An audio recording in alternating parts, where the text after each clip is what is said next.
Okay.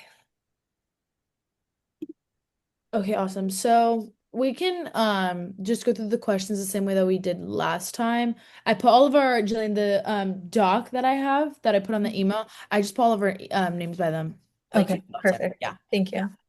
you. Okay. I'm gonna start recording for the transcripts.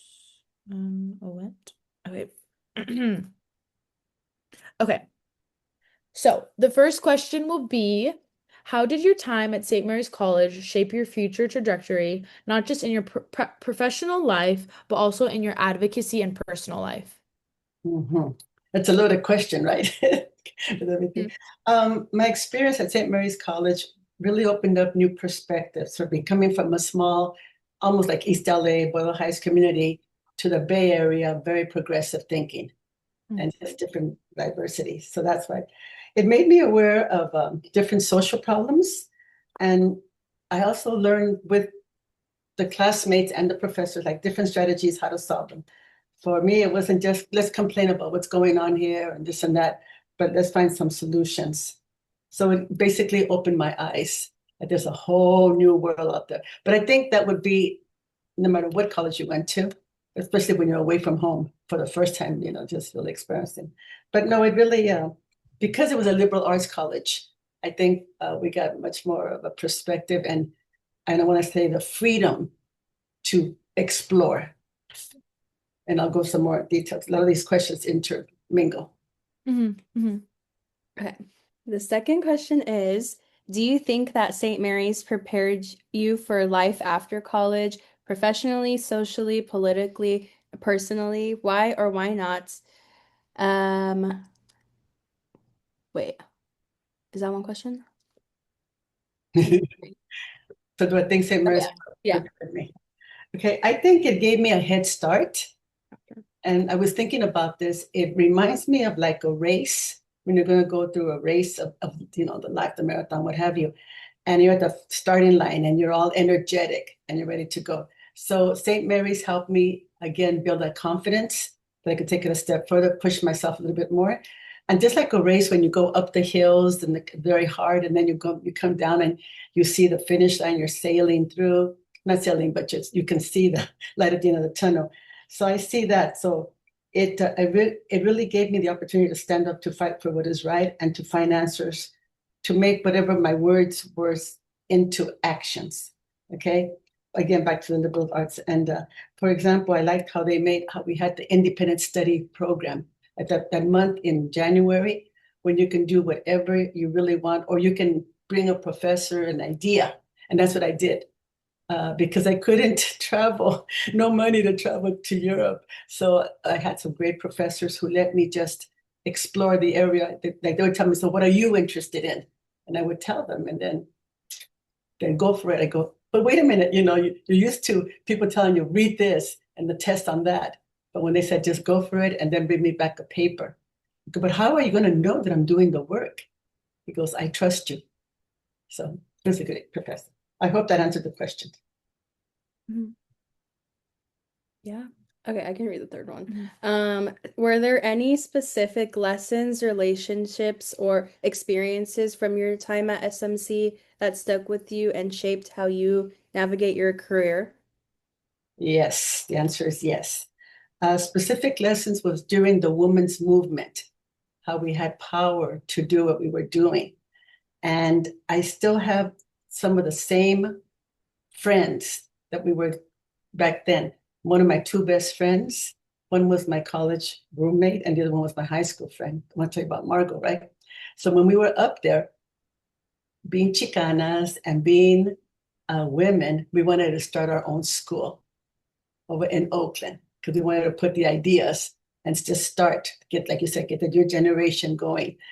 And like I said, I told them, but ladies, I wouldn't have to drive 50 minutes from San Jose to Oakland every morning. So again, we didn't have money to put our ideas into concrete action. And I do want to say that to this day, I still very much an advocate for women's rights as well as Latino rights. But I do want to say that some of those relationships, those friends that we made, I still am in contact with them today. We even had a 55-year reunion back in December. to some of the people that we were tight with. So really, so yeah, still have a relationship there. We still keep in touch. And we've gone different ways.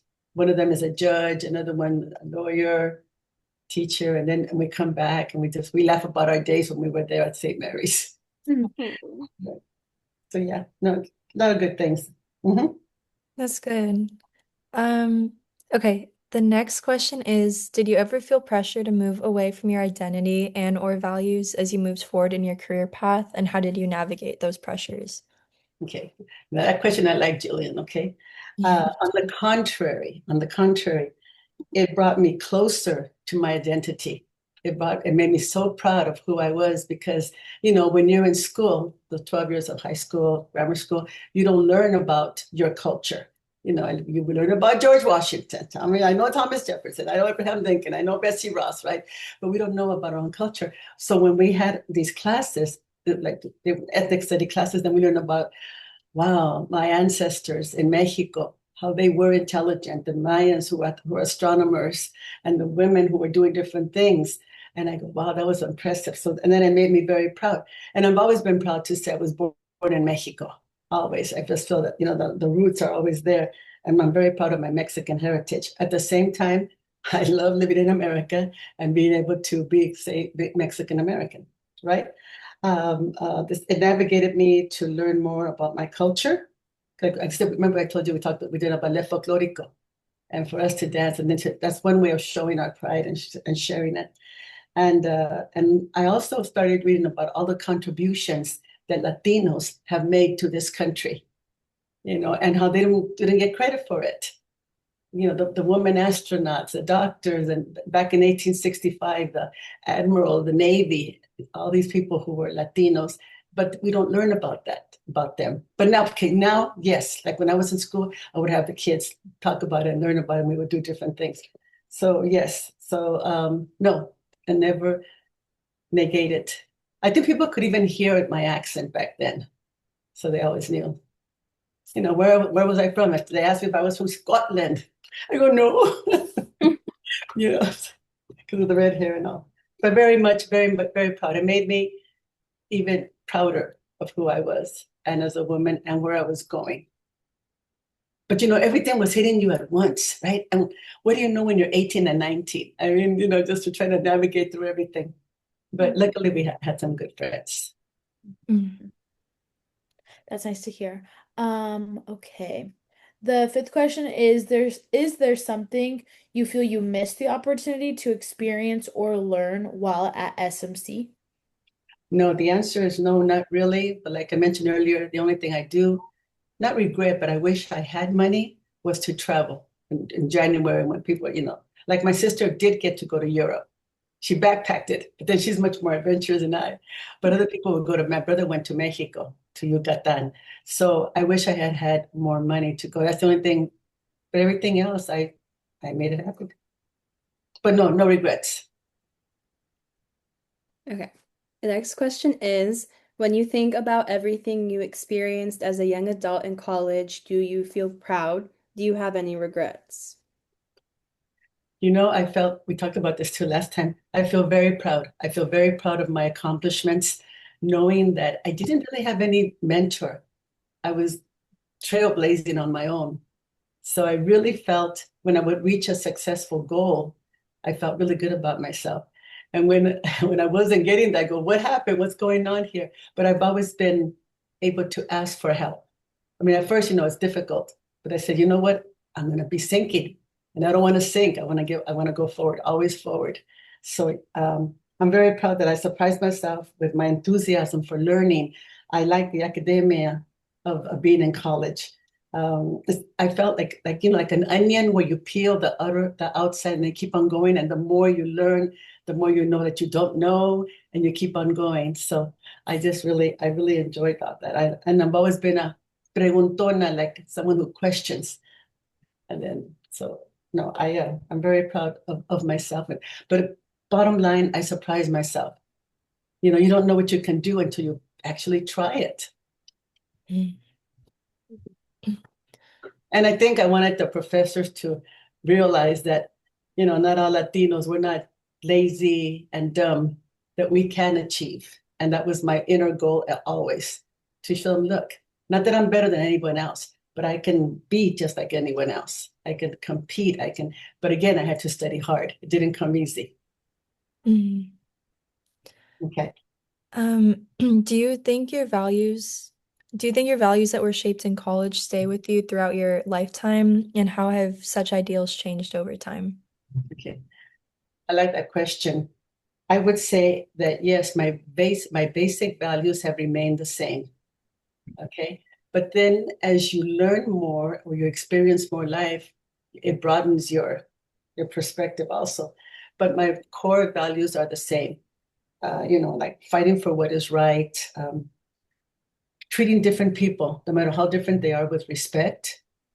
And my ideals have been refined with my daily life experiences. So they've been polished.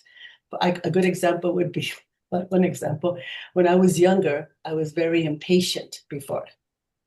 Now I think with time, and now it's like, you know what? It's not that important. You'll get it done, or this will get done. And I'm not as impatient as I was before. I wanted things done fast. I go, why can't these other people do what I'm doing? How come, if I can volunteer and I can do this, how come they don't? They just, la la, just talking away. Mm. So I'm more patient now. I've broadened my values. I think, but it's also the reality of life makes you come down to earth. Mhm. Do they need you to leave? No, no, no, No, no. We no, just no. had to turn it down a little bit. Sorry about that. Oh, am I too loud? No, no, no, no. It was me. I like put my computer on full blast. So everybody was hearing our Yeah, interview. we just really wanted to hear, Yeah. wanted to feel your. No, it's better now, though. It's better. No worries, yeah. But basically, no, my values have stayed the same, and I've incorporated more values because the more you learn, I go, wow. So, but yeah, basically the same. Mhm. Okay. Mm. This is a hard one. Mhm. Oh, this one. Oh, that's me. What what advice would you give students today about making the most of their education and preparing for life after college? The words that came to my mind right away was to say, enjoy your 4 years of college. Just enjoy them, because they do go fast, just like high school went fast, right? But at the same time, find a balance. Mhm. Find a balance. Yes, you're going to take your study serious, and really study hard. But at the same time, give yourself a break. Don't stress yourself out so much that you get ulcers. No, a balance. I would say get a balance if at all possible. And one of my famous expressions that I always use. As a matter of fact, my daughter tattooed it on her arm, a little tattoo. Oh. My favorite expression is, this too shall pass. Whatever you're going through, tomorrow, you're going to think about it and go, that wasn't that important after all, or we did it. It's okay. This too shall pass, whatever it is. So I would just say to enjoy college, and when it's time to be serious, be serious. And when it's time to enjoy, enjoy. I don't mean overdo it, right? Like, I was thinking about it today because I know you're going to answer the questions. And I go, man, I can't say that I joined a sorority, or that I, would go drinking beer. I don't drink beer. And I can't say I was smoking marijuana, taking drugs. I go, man, what can I tell them?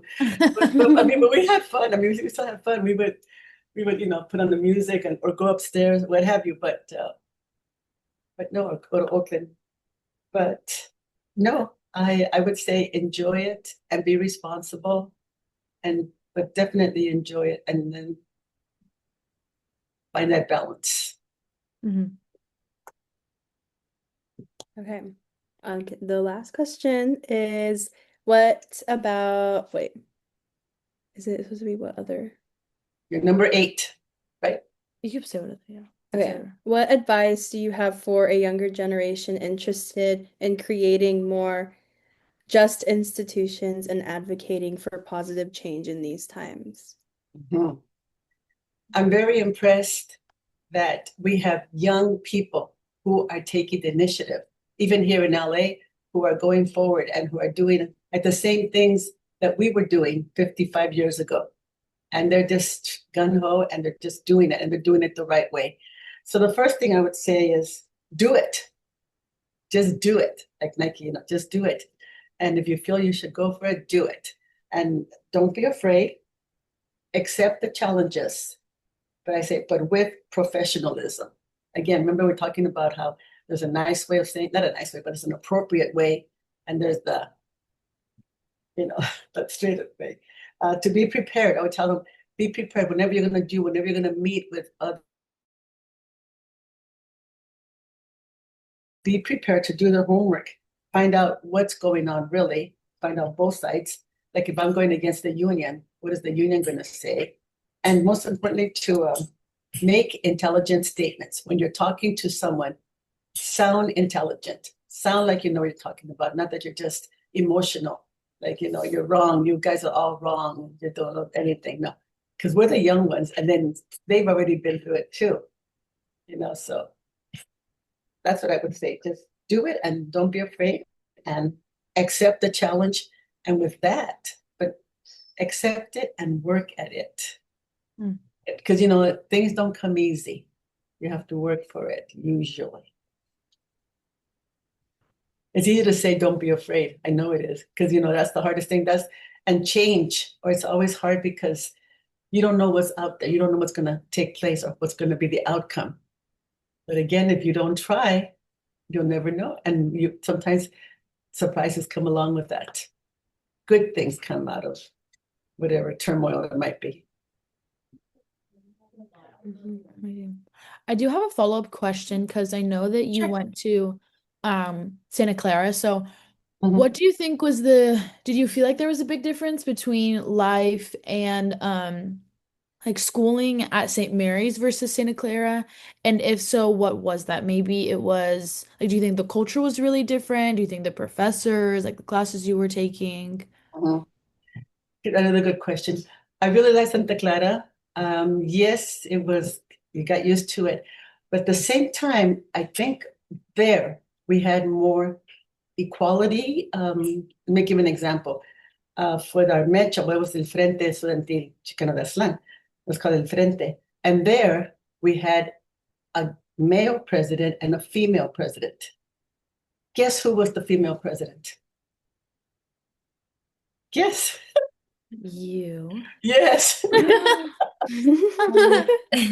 Because I was like, I like this. So whereas at St. Mary's, we were still going through the whole thing. Okay, the guys would be the leaders and we would bring in the coffee. I said, wait a minute, right? But by this time it was 1973 or 72 and 73. And I was able, and we were, again, I was involved in. So not much more stuff. Because we were in a city, I guess, we got to do a whole lot more because of Santa Clara, San Jose. And I really enjoyed the Jesuits. They were harder on us than the Christian brothers, harder on me. Didn't I tell you the time when my very first semester, and I'm an English teacher, Jesuit priest, and he gave me a C for like midterm. And I went up to him, I go, wait a minute, I'm not a C student. I'm not used to getting C's, give me a B minus, or, A minus, but no, because I got good grades at St. Mary's. So, but he was saying, then you give me an A paper. So he also pushed me so you can do better. In other words, no, we're not going to, he didn't say anything like we're not a liberal arts college, but he said, no, you can push yourself more, you can do better. And you know what? I did because I go, you know what? He's not going to be right. I can do it. And so that was good. And also at Santa Clara, I think they had a much more, because it was a bigger college, a much more variety of classes. I was taking anthropology, a lot of sociology classes, and learning about different religions, which of course now people in high school take, but I really enjoyed it. And but because I was not living on campus, by that time I was already married, right? So I was had my own apartment and what have you. So it was a little different perspective than when you live on campus. Because we were at St. Mary's, so we would do the whole day thing, studying what have you, library. But in the evenings was our social time. So that was a little different, but I really enjoyed how they pushed us to really excel at Santa Clara University. And also in the Mecha or El Frente, we're doing things within the community because we have a strong community right there too. But again, the whole thing, affirmative action, I guess it wasn't so blatant, it wasn't so racist as St. Mary's. I'm sure it was there, but not as blatant as St. Mary's. Racism. Mm. I hope I answered your question. Yeah, thank you.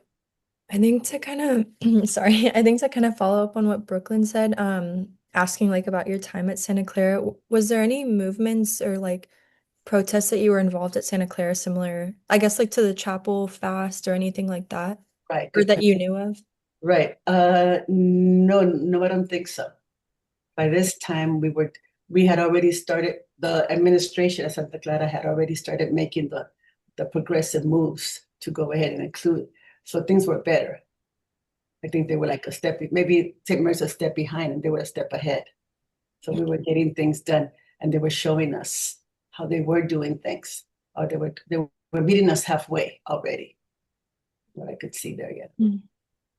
And also, well, it was also the Santa Clara Law School because my ex-husband went to the law school there. So they had a strong, the Chicano lawyers, the student lawyers had a strong say in what was going on too. So yeah, it was better by that time. Slow progress, yes. Good Thank you. questions, ladies. You're making me go back and think about it. I have a question. I feel like it's kind of off topic, but like not really. That's okay. I feel like we've just been very like broad about this concept, but I want to hear more about like your experience of being a student while also in a way being an activist at the same time. Like how did those two either really like pair up really well together or how did they kind of conflict? Mhm. I worked around it, but I put my studies first. Mm. You know, if I had a final and we were going to have a demonstration march in Oakland, then no, I would stay and study for the final. One thing I remember we mentioned before how we had the other ladies from the nearby colleges, we would get together and I think just strategizing and seeing what we can do for the future. So that I really enjoyed, especially the Stanford ladies at Mecha when they would come over or we would go over there.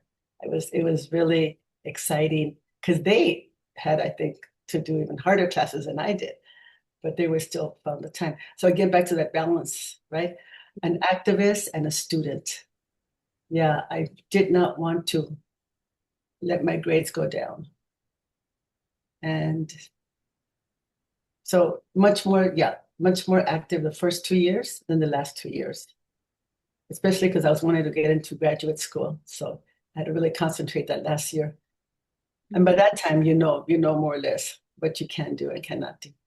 But an activist, even like when you can be at home and still writing a letter, you can still be active. You can still do different things. We're even coming and sharing my ideas with my family in LA. And we can do this. As a matter of fact, this I do remember, Santa Fe University, to answer your question, Jill, is that my brother who was in high school, they couldn't have long hair. He went to a Catholic all-boys high school. There's another brother. I have 4 brothers. And so he went ahead and asked for my help. So then I wrote up like a petition. Well, first of all, a letter to the administration, and then a petition to get the other teachers to sign it.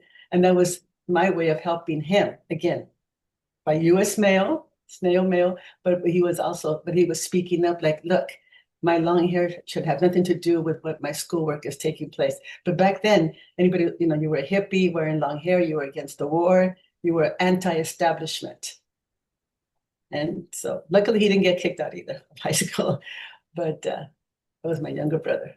But that was another way. So just even so, to answer your question, ladies, I guess I was still being active, but in a different way. Because again, I also had a job to, pay for whatever, and being my academics first, and then activism. But then after that, I was able to get involved with the community organizations after graduation because I still stayed up in San Jose. I have a question about if you know, because since you were part of one of what it was the first like class of women that were admitted into the college, right? Mhm. Was Santa Clara always co-ed, or was there also a period where it was also just male? Oh, good question. Well, when I was there, it was co-ed. Okay. Um, I guess we could find out. I don't know. Okay. Maybe we'll No, look it up right now. I guess, oh, you could look it up. I guess at one time it must have been, the Jesuits and from the high school, the guys from the high school that went to there. That's what I'm saying. So they were like a little more, like a step ahead than St. Mary's. I think St. Mary's was, because, St. Mary's was a small college, but that's why I like St. Mary's because it was a small college. And that's why I was able to excel so well because of a small Yeah. college. 1961. 1961 is when it became co-ed? Yes, I believe Wow. Oh so. yeah, so that's like 10 years almost before Oh, St. yeah. Mary's. Yeah, yeah. Becoming Oh, the wow. first Catholic co-educational university in California. Oh wow. Wow. See? Now I know 55 years later. Wow. Yeah. Wow. Wow. Wow. Wow. Wow. Do you Jillian? Yeah, go Oh, ahead. sorry. No, I think I saw Jillian was going to ask Oh, a go ahead, question. Jillian. Oh no, go ahead, go ahead. It's just like a short one. Do you remember how many women were admitted in your Mm. class? I think there were 100. Mm. Oh, okay. 100, and there were 1,000 guys and 100 girls. Wow. God. In the very, very, very first interview, I mentioned to you how very self-conscious that made me feel because, you couldn't walk down the halls, you couldn't go get your lunch or anything because they were just staring at us. Mm. I mean, that's probably a good thing. Okay, I always wore this red, I had a red coat. I almost sent you the picture. I had this red coat, right? Then one of the guys says, we call you, he goes, we call you Little Red Riding Hood. Huh. So what? I go, what, you guys are all the wolves and I'm the Little Red Riding Hood? They go, yeah. I go, oh my God. Oh my gosh. I know. So we had to talk to the other girls too, but I kept to myself because the first 6 months, because I had a boyfriend, right? And I told you I almost didn't go to St. Mary's because we were going to just do our thing. But so I was really, really like, like a horse, just, I don't see anybody, I don't see men, I'm not paying attention. But by the second semester, it doesn't work out. You say, yeah, you got your boyfriend and girlfriend in high school, but he went to his college, I went to mine. And so, you meet new friends and what have you. So yeah, the second, it was kind of difficult because you were getting all this attention and I wasn't used to it. I'm talking about male attention. And I just didn't know how to handle it. But I learned. No, I'm kidding. I learned. Okay. Yeah, so 100 girls. We're very privileged, but so some of the guys liked us being there because, yay, it's about time. And other ones are like, no, we can't be ourselves. We can't be like, roughing at this and that, or cussing, or walking around naked. I don't know. When you first came to St. Mary's, do you remember how many women were admitted that Yeah, I year? said 100, about 100. Oh, okay, at St. And Mary's. Chicanas, we were like maybe 10. Wow. Same. Yeah. Was it split between like what was the diversity like of the women? Was if any? Do you remember? Yeah. I don't even remember any African American women, but there must have been some from the commuting. I'm talking about the ones living in the dorms. No, mostly Caucasian. Wow. Because because their dads went there or their uncles, and they get the tradition. Or Yeah. I think it was a very exclusive Mm. school before. I mean, I didn't know about all this. Like my friend said, it was what's it? Rich white man's college. That's what Margot Mhm. calls it. So yeah, but it was a rude awakening, but it, like you said, it did prepare us for the broader world. That's what it does, and that's good. That was the good part. Yeah. Painful as it was.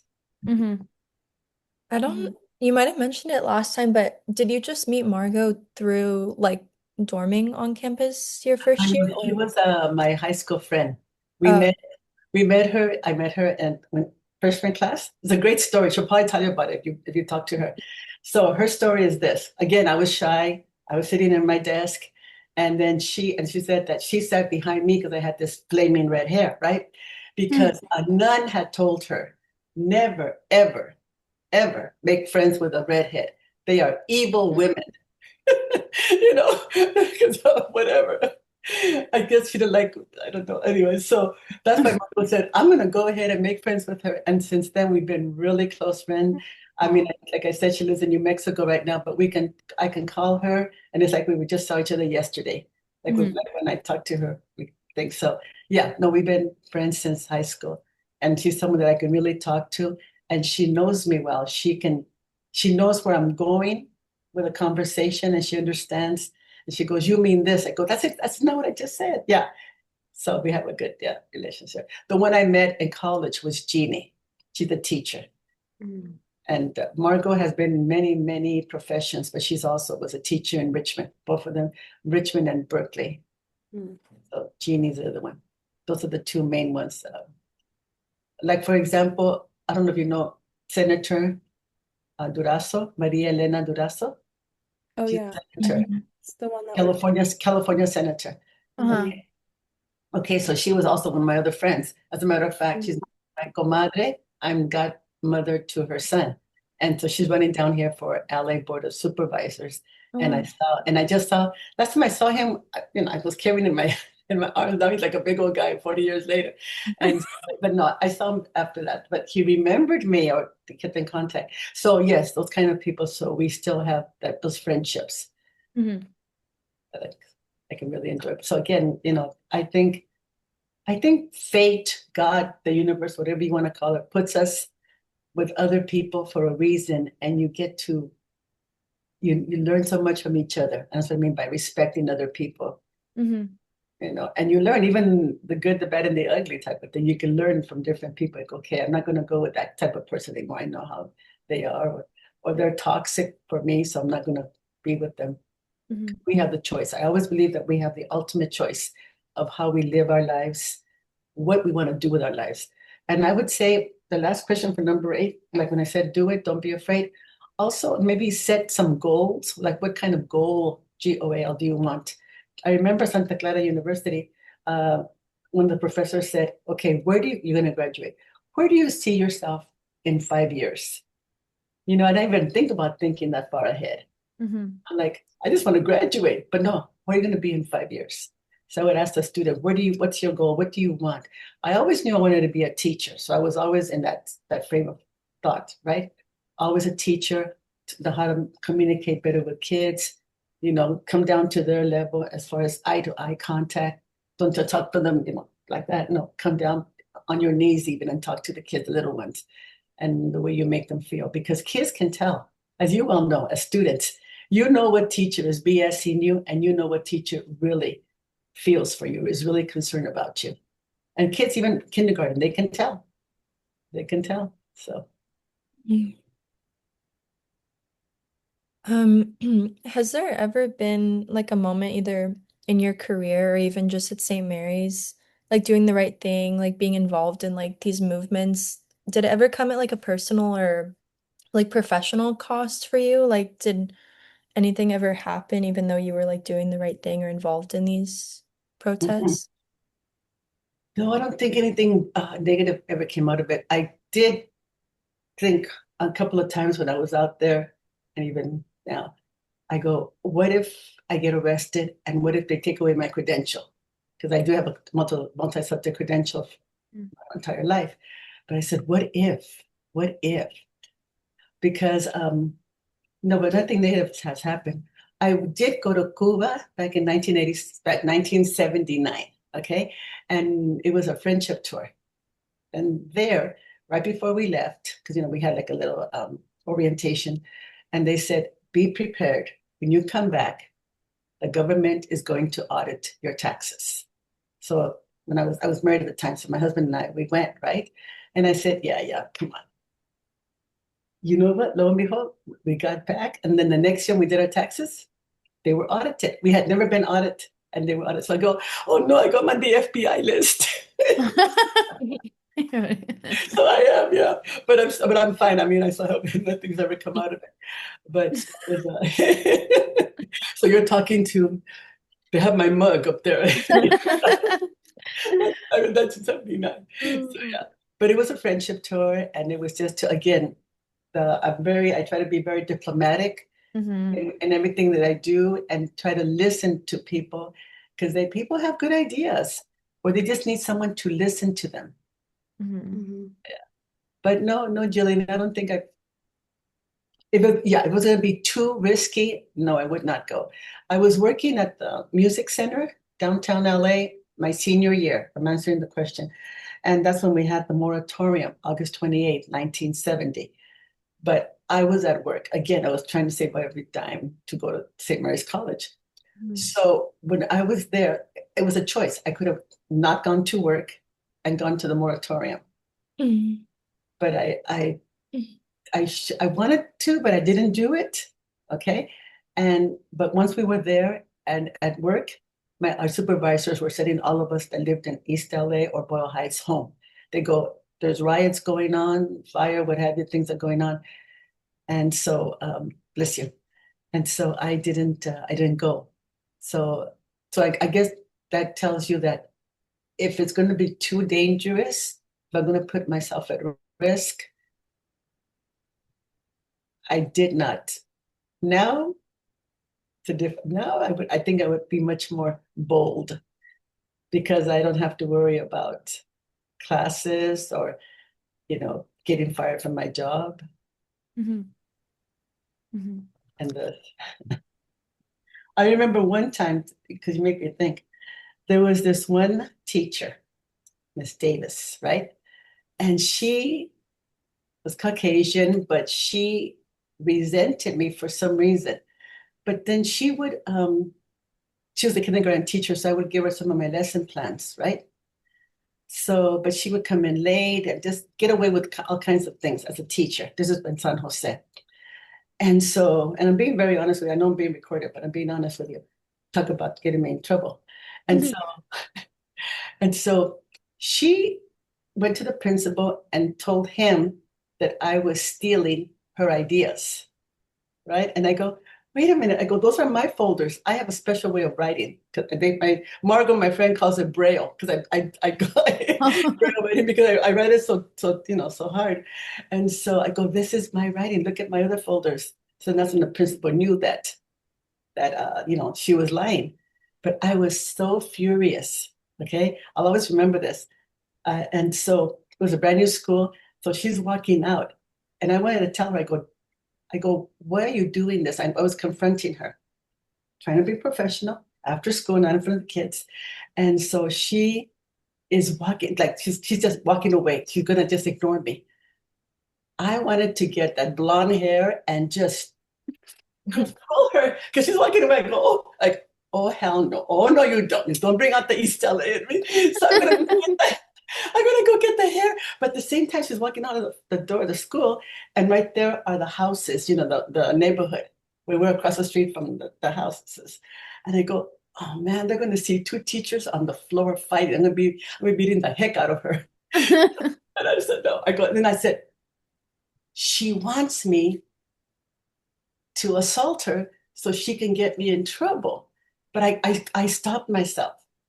Okay, but because what she was doing was wrong, but she was instigating it so I can go ahead and lose my job and lose probably my credential because she knew people up at the district office, what have you. And I'll always remember that. I will always remember that. But I did what was right? I held back. And one day I go, she's gonna die of cancer. I don't know, but I don't know what happened. Soy, ¿verdad? But that's true, and that's that. So that, but that way, I think I always had to control myself or refrain myself, or when something is just so ridiculous, I just start laughing. I go, it's just outrageously ridiculous, and I just laugh to get it out instead of cussing. Although I do cuss, but yeah. But that I do remember. That's one thing that I almost got in trouble with, but just against I didn't know for what's right because she was so wrong in what she was doing, and I mean that was insult to injury. saying that I was stealing her ideas. Because, we, as teachers, we do share. Yeah. We are the kids in the same grade level. So we always share and back and, there were like diddles back then Hmm. and ideas. That was interesting. Hmm. Hmm. Did she stay at the school after for a while? She did. Wow. When I'm the one that came down, that's when I came down back to LA. Hmm. Yeah, no, but somehow, what is it called? There's a saying that bad weeds never die. Hierba mala nunca muere. So like she's gonna keep on going and doing, but I think eventually it'll catch up to her. I mean, I'm sure it did. I never kept track. I just didn't. I said, you know what? Let it go. Let it go. Yeah. Because if you keep things inside, like if you hate someone, they have control over you because of the hatred. So they're still making you upset. So it's just let it go.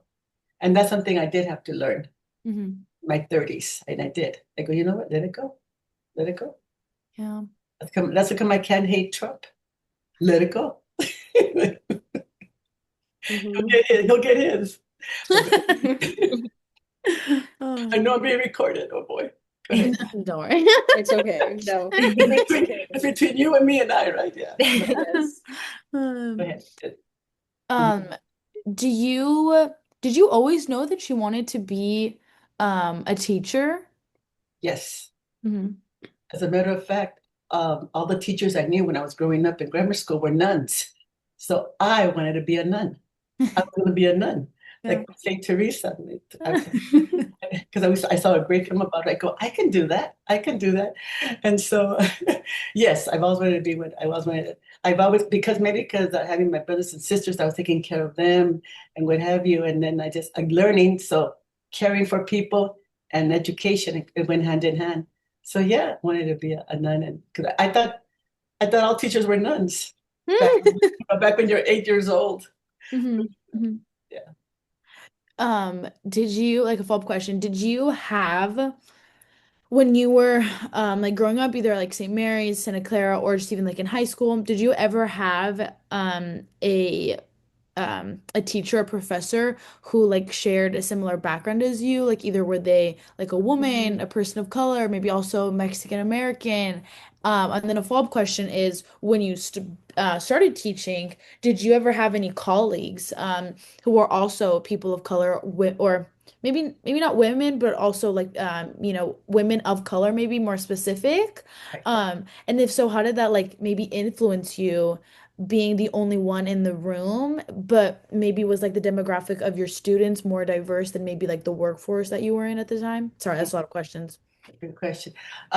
No, at high school, we had more like Irish nuns, and we did have one Cuban teacher. She was teaching Spanish, right? Okay. Hmm. But she was like upper class, just not relating to the culture. I mean, and for example, I was speaking Spanish, but like farm Spanish, and she put me down, but rightfully so, because in Spanish we say cuello for neck, but I always heard it as pescuezo.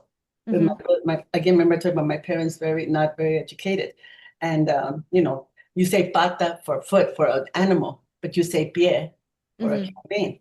So I made the mistake of saying something like that, one wrong word, and ooh, she let me have it. So to answer your question, yes, she was Latina, but no, I did not see myself reflected in her or each other. So we did not have, that was my Spanish teacher. And so again, because that one you made me remember, because I confronted her or I spoke up, she gave me a D in Spanish for that quarter, right? She gave me, because she couldn't fail me because I was doing all my work. Gave me a D.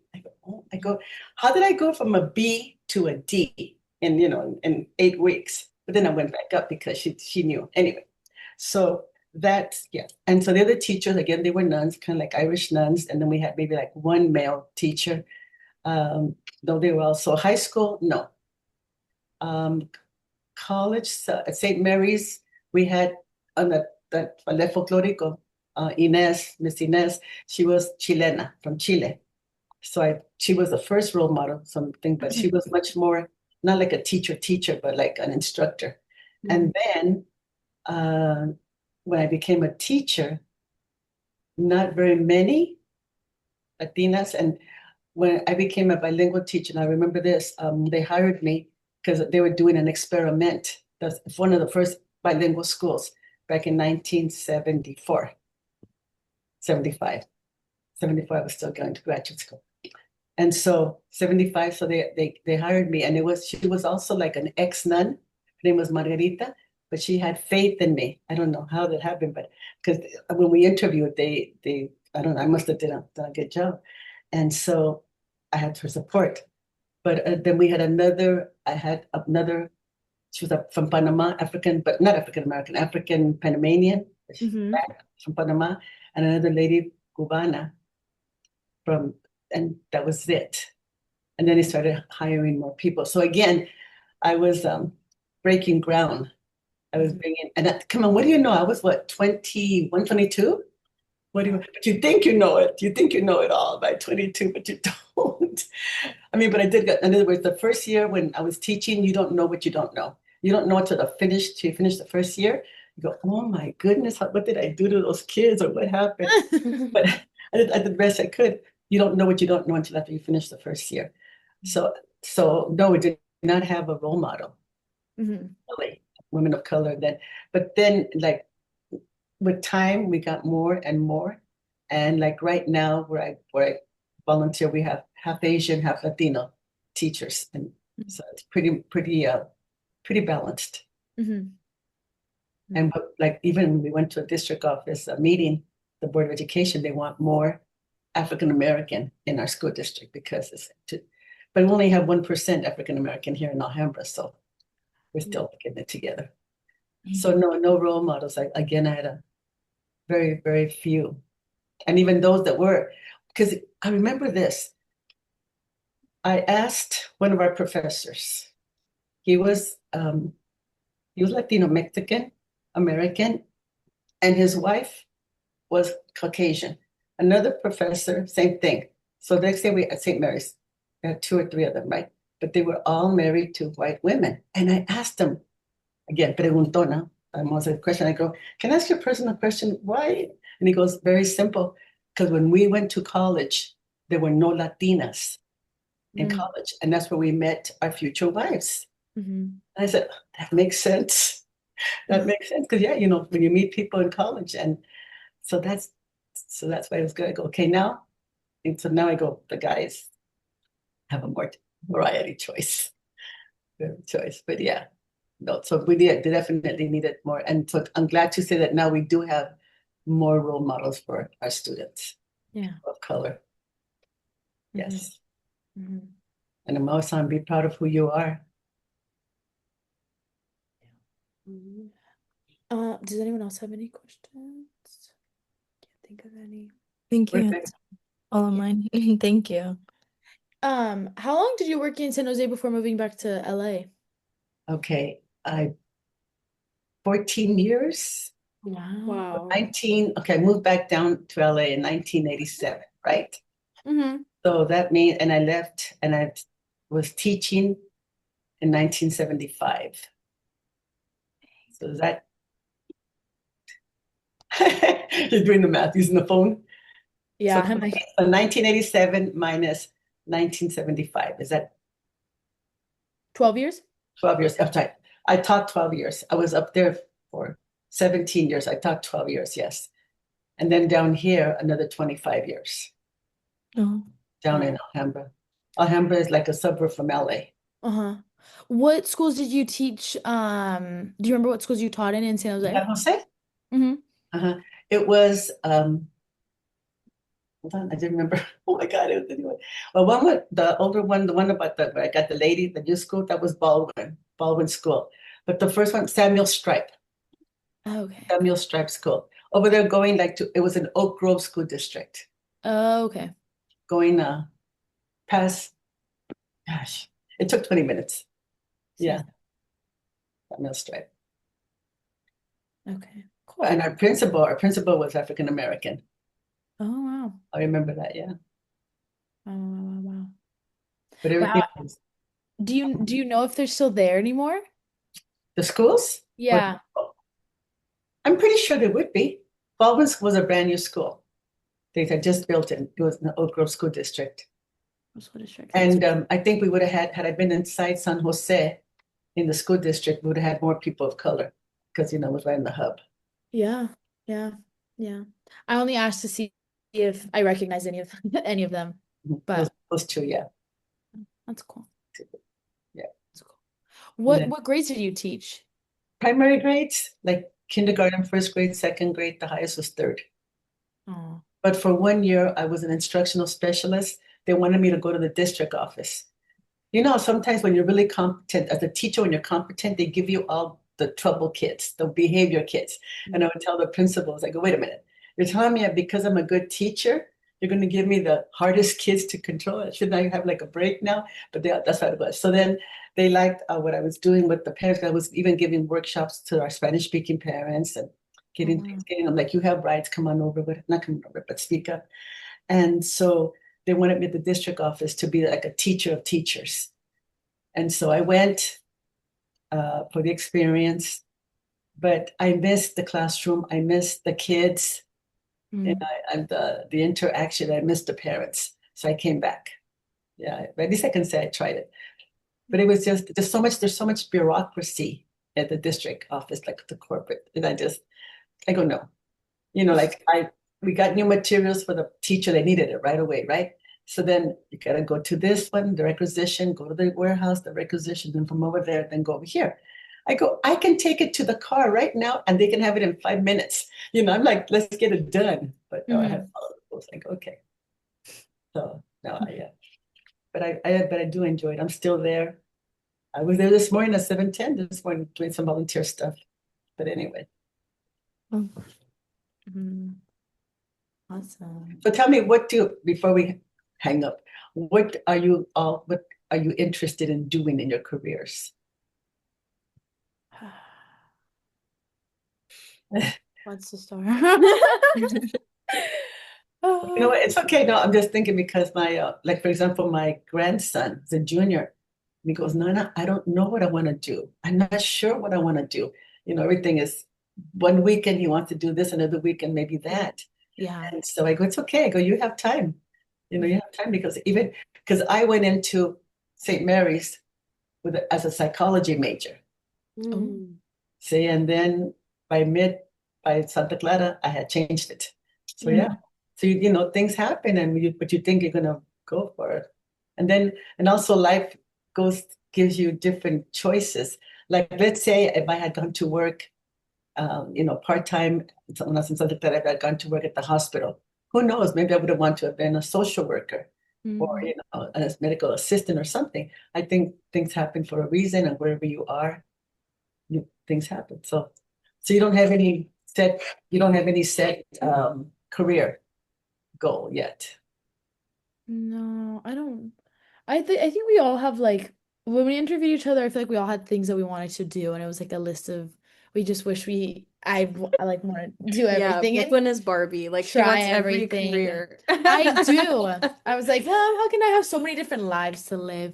But I don't know. I'm a politics major, so I really want to go to law school and I want to either like I just whatever I want to whatever I end up doing I just want to help people and Yes. so I've always like been passionate about like going into politics in that sense whether it be like an attorney or working for like immigrant rights or that'd be like work in local government but I've also always been so passionate about education and so working I think in that sector whether it be like on like committees or like on boards because I kind of like the bureaucracy of it.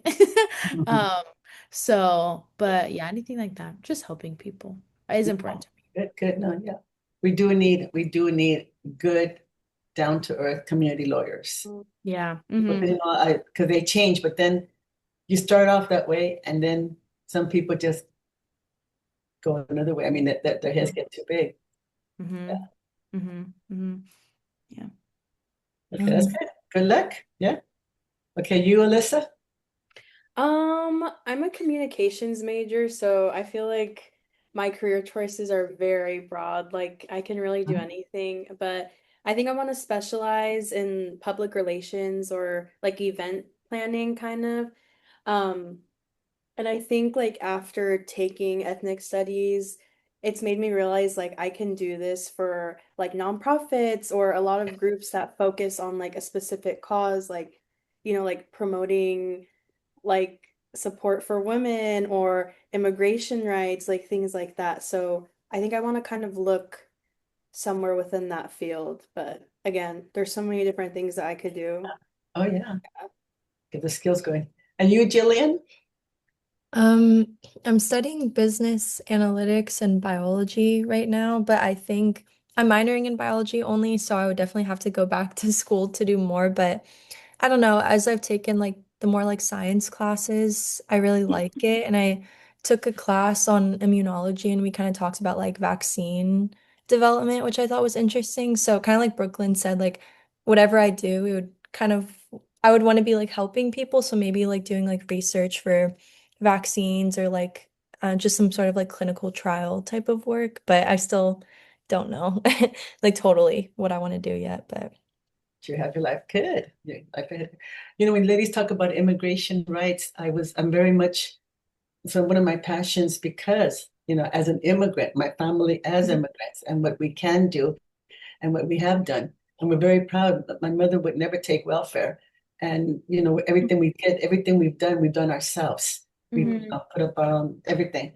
And I'm proud of my mom, what she's done. And so we have, like here in Alhambra, we have dream centers at the high schools. And that's called like the dream kids. And a lot of immigrant kids go there. That's a safe haven. Mhm. Again, we're talking Asian, Polynesian, Mhm. Argentinian, Latinos, coming together. And again, which that what we have in common, immigrant rights. And we're like, you know what? We're people. We all have rights and we're people. I go, Mhm. come on, who wants to stay in a country where they wouldn't, just the way what I feel is this, just to come over when they come from Honduras or whatever, all the hardships, all the rapes, all the abuse, and leave home to go through all this. I go, for me to cross the desert, besides the snakes, okay, forget that.